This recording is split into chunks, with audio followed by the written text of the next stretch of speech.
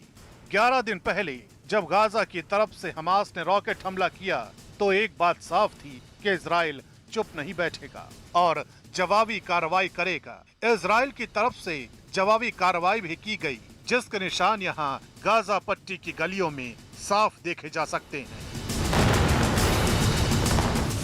11 दिन तक चली दिन रात बारूदी बरसात के बाद गाजा में कितना नुकसान हुआ, अभी तक इसका ठीक अंदाजा तो नहीं लगाया जा सकता। अलबत्ता गाजा के आवास मंत्रालय ने यह जरूर कहा है कि रॉकेट और मिसाइलों के हमले से शहर की 16,800 आवास इकाइयों को नुकसान पहुंचा है। उनमें से 1800 इकाइयां तो रहने लायक ही नहीं बची, जबकि 1000 मकान तो पूरी तरह से नष्ट हो गए।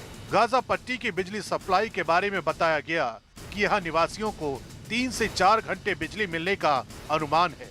एक अनुमान के मुताबिक बमबारी से कारखानों और पट्टी के औद्योगिक क्षेत्र और अन्य औद्योगिक सुविधाओं को भी नुकसान हुआ है। अकेले ऊर्जा के क्षेत्र में $22 बिलियन का नुकसान हुआ है। गाजा के कृषि मंत्रालय ने लगभग $270 लाख के नुकसान का अनुमान लगाया है, जिसमें ग्रीन हाउस, कृषि भूमि और पोल्ट्री फार्म शामिल हैं। 11 दिन तक चली इजराइल और हमास के बीच की बम्बार्डमेंट में जहां एक और इजराइल ने लगभग 13 लोगों को खोया, 2 जिसमें बच्चे थे। इनका जो एयर डिफेंस सिस्टम है आयरन डोम, उसमें से कुछ वो भी नुकसान उनको हुआ। साथ ही साथ कुछ बम्बार्डमेंट रॉकेट्स की जो सेना इनकी गाजा स्ट्रिप के साथ लगी हुई थी उस पर भी आया, थोड़ा बहुत नुकसान वहां हुआ। लेकिन गाजा स्ट्रिप के अंदर जो पैलेस्टाइन लोग हैं उसमें लगभग 240 सिविलियन मारे गए, 63 के करीब जिनमें से बच्चे थे और बड़ी संख्या में महिलाएं भी थी। इसके अलावा हमास जो एक आतंकी संगठन है जिसके खिलाफ बम्बार्डमेंट की जा रही थी, उसका लगभग 90% इंफ्रास्ट्रक्चर तोड़ दिया गया। रोड्स, हॉस्पिटल की तरफ जाने वाली रोड्स, इनके रॉकेट्स बनाने की जो फैक्ट्रियां हैं, हमास का जो अंडरग्राउंड टनल चैनल है जिसके अंदर ये टनल्स के अंदर छुप के बैठ जाते थे वो, साथ ही साथ इनके बड़े पैमाने पे इनके लीडर्स, बिजली बनाने वाले बिजली घर, बड़ी संख्या में बम्बार्डमेंट के अंदर इजराइल ने तहस नहस मचाई।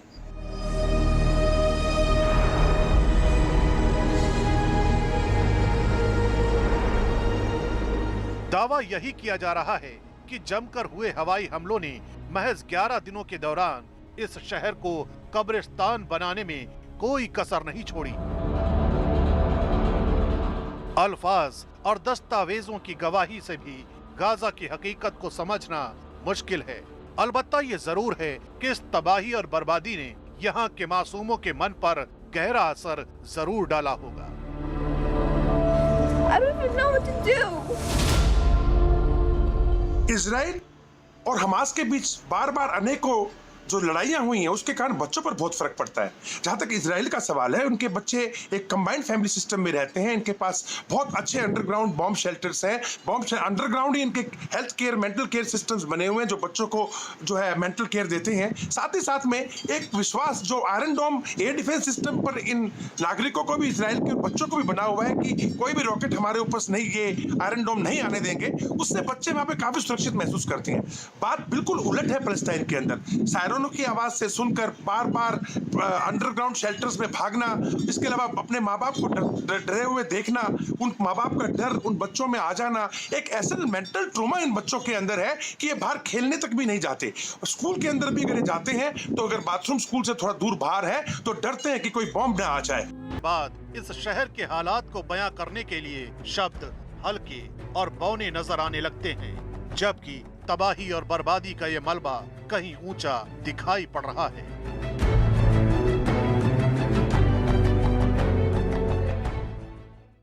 और अब बात प्रधानमंत्री नरेंद्र मोदी के डिजास्टर मैनेजमेंट की।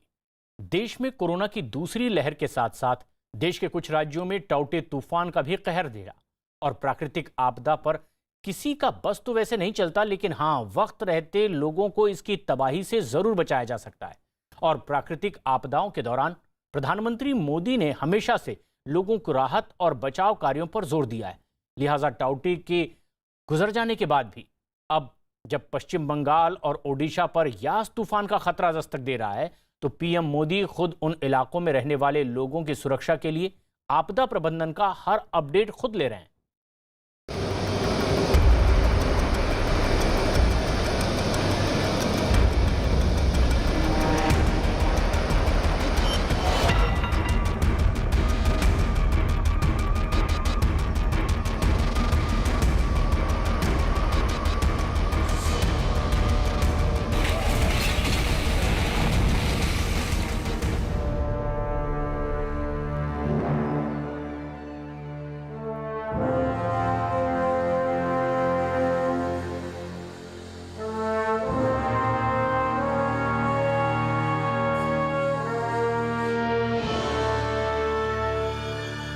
नरेंद्र दामोदर दास मोदी, वो एक नाम, वो एक शख्सियत जिसने भारत को एक नई पहचान दिलाने के साथ साथ तरक्की की नई बुलंदियों पर पहुंचाया।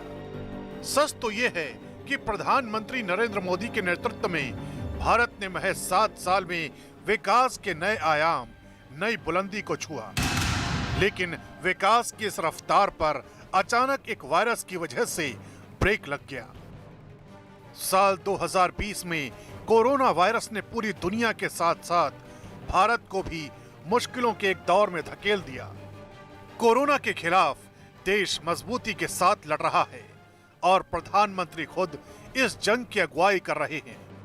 लेकिन 21 मई को अपने संसदीय क्षेत्र वाराणसी के डॉक्टरों से बात करते हुए जब उन्होंने कोरोना की दूसरी लहर में अपनी जान गंवाने वाले देशवासियों को श्रद्धांजलि दी, तो वो भी भावुक हो गए। अपने परिवार के कई सदस्यों को नहीं बचा पाए। इस वायरस ने हमारे कई अपनों को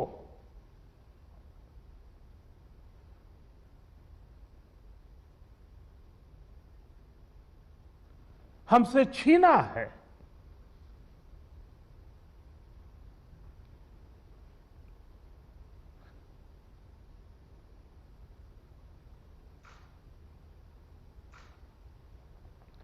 मैं उन सभी लोगों को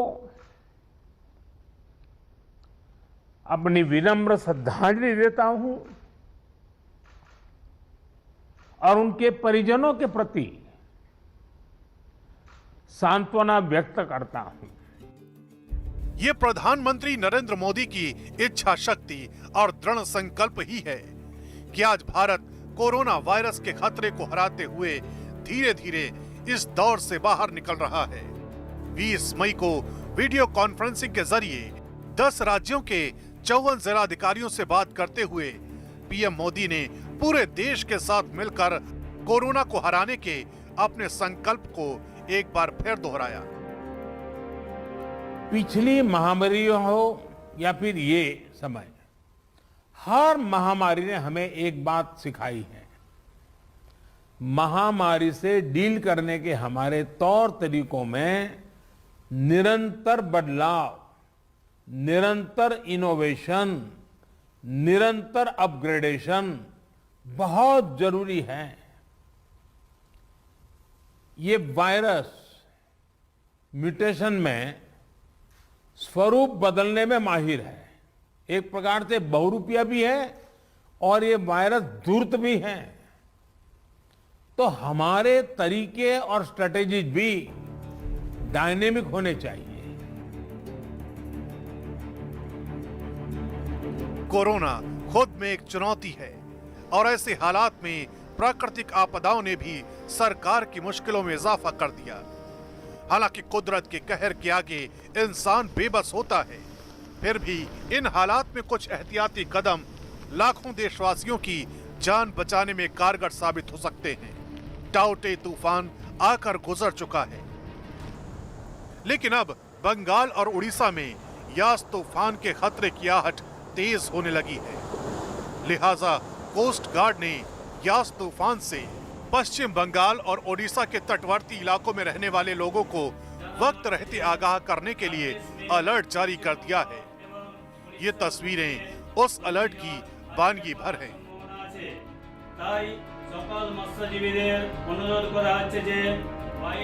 भारतीय मौसम अनुसंधान विभाग के मुताबिक यास चक्रवाती तूफान बंगाल की खाड़ी में तैयार हो रहा है और 25 से 27 मई के बीच पश्चिम बंगाल, ओडिशा और बांग्लादेश के तटीय इलाकों से टकरा सकता है। लिहाजा भारतीय कोस्ट गार्ड रेडियो और अपने एयरक्राफ्ट के जरिए बंगाल की खाड़ी में मौजूद तमाम जहाजों को लगातार मौसम खराब होने की जानकारी वेरी हाई फ्रीक्वेंसी पर जारी कर रहे हैं और उन्हें तट पर वापस आने को कहा जा रहा है। न्यूज 18 इंडिया की टीम ने यास तूफान से निपटने के लिए MET यानी मौसम अनुसंधान विभाग की तैयारियों का जायजा। अभी अंडमान सी, पूर्व केंद्रीय बंगोपसागर और दक्षिण पूर्व बंगोपसागर में स्क्वाली वेदर चल रहा है। Wind speed 45 to 55 kilometre per hour, gusting to 65 kilometre per hour चल रहा है। Sea condition rough to very rough है, इसलिए ये अभी फिशरमैन, ट्रॉलर, स्मॉल शिप्स के लिए सेफ नहीं है और ये कंडीशन और ज़्यादा खराब होगा कल ऑन 24th और 25th जब ये साइक्लोन धीरे धीरे इंटेंसिफिकेशन होगा। तो इसलिए अप टू 24th इस एरिया में फिशरमैन और ट्रॉलर शिप्स, स्मॉल शिप्स वगैरह नहीं जाना चाहिए। मानसून को लेकर अभी अंदाज़ा नहीं लगाया जा रहा है, लेकिन पहले ताउते और उसके बाद यास, ये दोनों जो है खासा मुश्किलें पेश कर सकता है। जो मौसम विभाग है वो लगातार समय से पहले जो है इस तरीके की चेतावनी जारी कर रहा है और उसी के हिसाब से जो स्टेट एजेंसियां हैं वो अपनी तैयारी पूरी कर रहे हैं। न्यूज 18 इंडिया की टीम ने यास से निपटने के लिए ICG यानी इंडियन कोस्ट गार्ड के DG ऑपरेशंस KR सुरेश से बात की। बंगाल की खाड़ी में एक सिस्टम बोलते हैं उसको, वो डेवलप होने की संभावनाएं हैं। एक लो प्रेशर जो 22-23 तारीख तक डेवलप हो सकता है और आगे बढ़कर वो एक तूफान में बदल सकता है।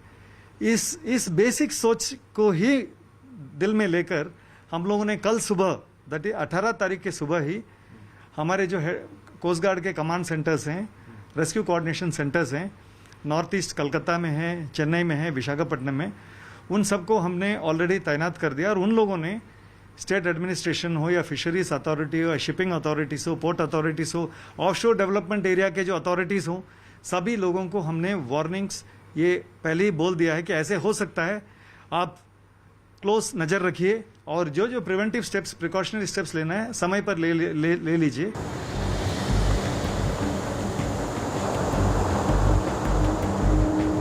देश यास तूफान के खतरे से निपटने के लिए तैयार है, लेकिन सच तो यह है कि पिछले कुछ सालों से देश में सुपर साइक्लोन सबसे गंभीर आपदा बनकर उभरा है।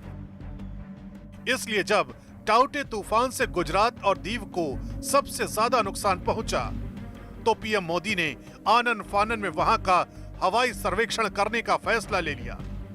इतना ही नहीं, जब टाउटे तूफान भारतीय तट से कोसों दूर था, तब 15 मई को पीएम मोदी ने एक उच्च स्तरीय बैठक बुलाई थी।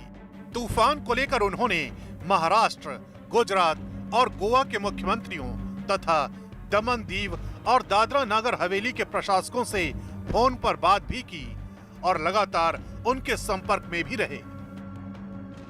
इस दौरान प्रधानमंत्री मोदी ने चक्रवात से जिन स्थानों को प्रभावित होने की संभावना थी, उन जगहों के अस्पतालों में कोविड प्रबंधन, टीकाकरण, बिजली की कमी न होने और आवश्यक दवाओं के भंडारण के लिए विशेष तैयारियों पर जोर दिया था। इतना ही नहीं, टाउटे ने गुजरात और दीव में भारी तबाही मचाई। लिहाजा पीएम मोदी ने खुद गुजरात और दीव में चक्रवाती तूफान टाउटे से हुए नुकसान का जायजा लिया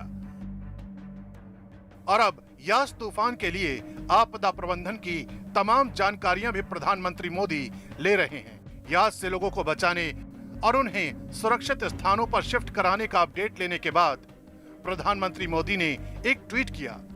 चक्रवात यास से निपटने की तैयारियों की समीक्षा की।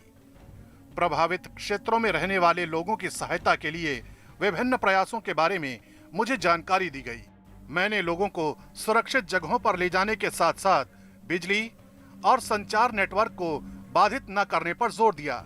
साथ ही ये सुनिश्चित करने पर भी जोर दिया कि प्रभावित क्षेत्रों में कोविड-19 के मरीजों का इलाज चक्रवात के कारण प्रभावित न हो। सभी की सुरक्षा और सलामती के लिए प्रार्थना।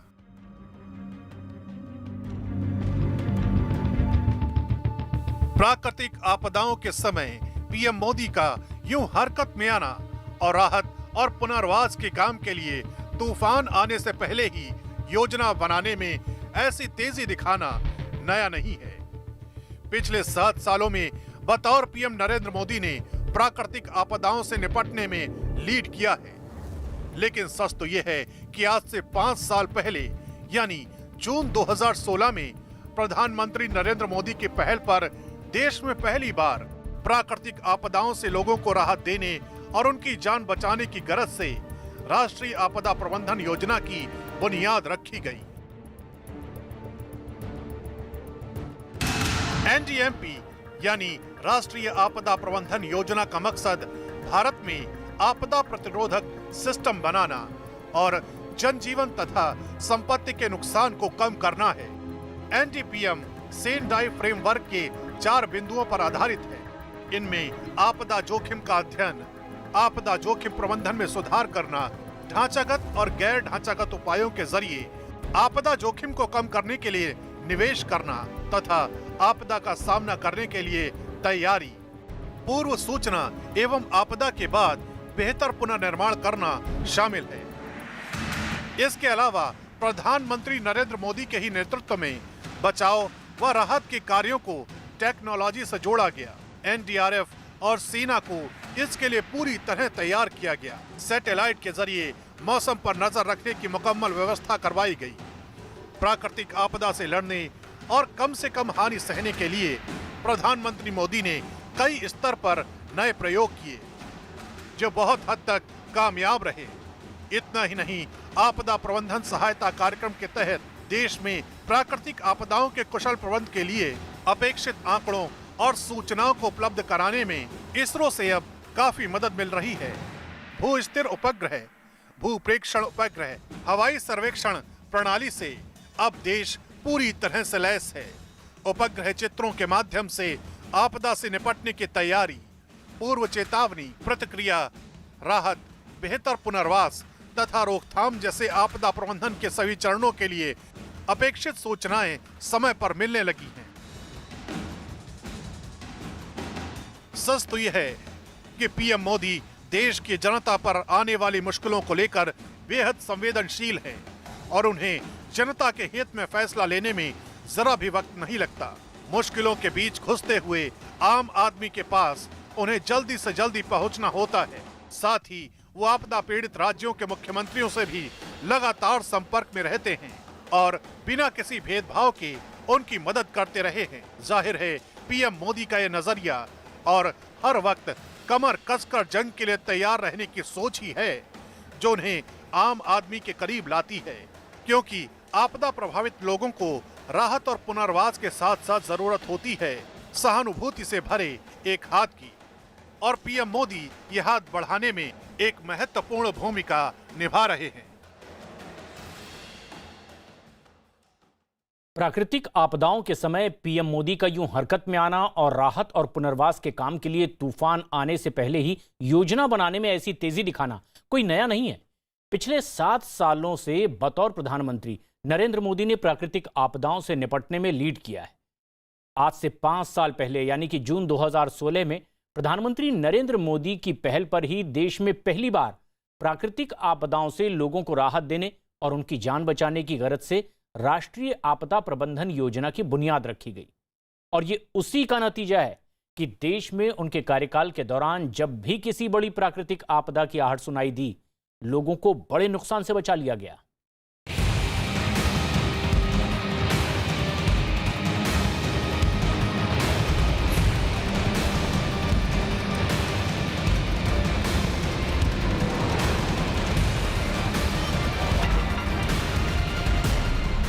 नरेंद्र मोदी ने प्राकृतिक आपदाओं से निपटने में हमेशा लीड किया है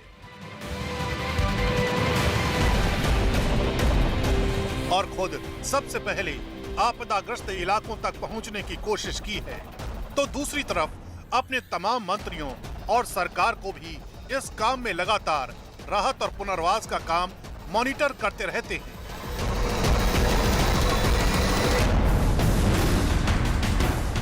ये प्रधानमंत्री नरेंद्र मोदी का हीलिंग टच ही है जो उन्हें दूसरे राजनेताओं से अलग करता है। पीएम का पद संभालने के बाद जम्मू कश्मीर में बाढ़ ने 2014 में भयानक तबाही मचाई, तो पीएम मोदी ने पहले सितंबर में और फिर अक्टूबर में राज्य का दौरा भी किया और दौरों पर पीएम मोदी ने राहत कार्य से जुड़े तमाम अधिकारियों से बात की। एनजीओ और सामाजिक संस्थाओं को भी राहत के काम पर लगाया। जाहिर है केंद्र का मदद का हाथ बढ़ाना उन्हें बहुत भाया था और खासकर राहत कार्यों में सहायता का हाथ बढ़ाने की पीएम मोदी की पहल की तो तत्कालीन मुख्यमंत्री उमर अब्दुल्ला ने भी पीएम मोदी की खुलकर तारीफ की थी। ये आपत्ति सिर्फ जम्मू कश्मीर की नहीं है, ये पीड़ा सारे देशवासियों की है। ये नेशनल लेवल का डिजास्टर है और भारत सरकार पूरी तरह कंधे से कंधा मिला करके यहाँ की सरकार के साथ और आप सबके साथ खड़ी है। इसके बाद 2015 में भी देश ने एक संवेदनशील नरेंद्र मोदी को देखा। दिसंबर 2015 में तमिलनाडु में भयानक बाढ़ आई और खासकर चेन्नई बाढ़ की मार झेल रहा था। ऐसे हालात में पीएम मोदी ने खुद वहां जाकर राहत कार्यों का जायजा लिया और उन्होंने तत्कालीन मुख्यमंत्री जयललिता के साथ राहत कार्यों पर चर्चा भी की थी। इसके बाद उन्होंने तमिलनाडु के लिए एक बड़े राहत पैकेज का ऐलान भी किया था। The government of India stand by the people of Tamil Nadu in their hour of need. 10 अप्रैल 2016 की सुबह जब केरल के कोल्लम में पुट्टीगल मंदिर में भयानक आग लगी तो पूरा देश सन्न रह गया। सैकड़ों लोगों की जानें गई। राज्य में कांग्रेस की सरकार होने के बावजूद पीएम मोदी उसी दिन केरल रवाना हो गए और मुख्यमंत्री ओमान चांडी के साथ हालात का जायजा लिया। इसके बाद उन्होंने राज्य सरकार के साथ साथ केरल के लोगों को ये भरोसा दिलाया था कि केंद्र सरकार मुसीबत की इस घड़ी में उनके साथ खड़ी है।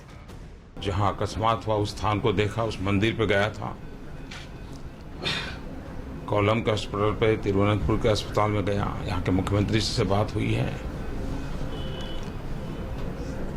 जिन परिवारों ने अपने स्वजन खोए हैं उनके प्रति मेरी संवेदना है।